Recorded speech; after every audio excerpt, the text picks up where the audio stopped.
with both a record low percentage of young Americans eligible to serve and an even tinier fraction willing to consider it.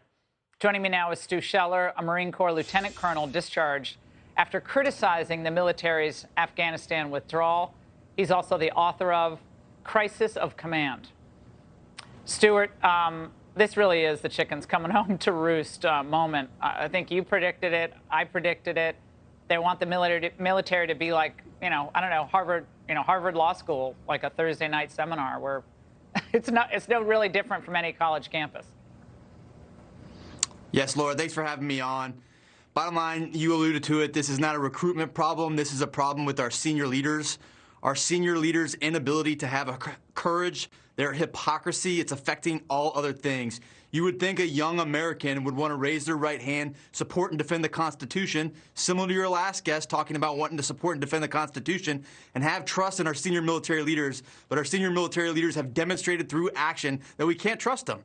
And you would be naive to think that a young American isn't getting online, going on the internet, and seeing all the missteps that we can clearly see of our senior military leaders.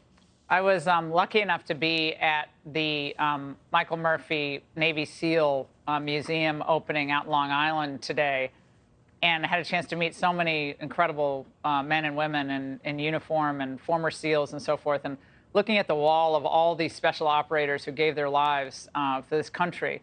And I actually got angry. I got angry about what's happening to this military and all their sacrifice and the families who are still sacrificing to this day. We owe them a lot, and a lot better than this. Yeah, I actually just spent some time down in Texas with Morgan and Marcus Luttrell. I saw some pictures of Marcus Luttrell at the museum, and I was talking to Marcus, and he was talking about our generation, born in the 70s and 80s, that has been forged in fire through combat, where our senior leaders have made consistent mistakes. But I think it's our time to step up and get us back on track to a constitutional mindset. We need leadership. We need courage. I think that's what the 22 election cycle is going to be about. That's what I'm dedicated to. And I think our senior leaders need to wake up to the real problems right now. Yeah, we're going to need a new commander-in-chief for that, I think. Here's something else affecting recruitment and retention. Since the military's COVID-19 vax mandate, over 5,000 military members were discharged for refusing to comply. Stuart, most of these people are in good health. A lot of them have already had COVID. How do we expect the military to meet their quotas when we're kicking out perfectly healthy men and women?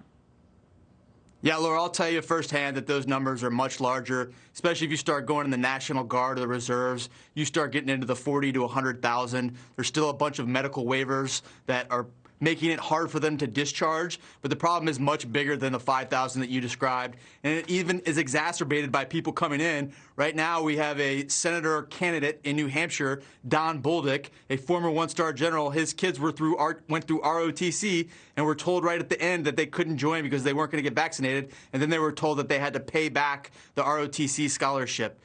All of these service members that have served for 2 decades in war, they made an individual medical choice not to get vaccinated. I don't care what your opinion is, but for you to say that they don't deserve an honorable discharge on the way out the door is criminal. And it's indicative of our lack of courage and hypocrisy in our senior military leadership. Yeah, again, the message comes from the top, and Republicans are the ones who help fund all of this. So the Republicans have to, at some point, Lieutenant Colonel Scheller, they have to say no more. Not a dime is going to go to this diversity, equity, inclusion nonsense, and then follow through on it. And they just have to. We appreciate you. We appreciate you and your book.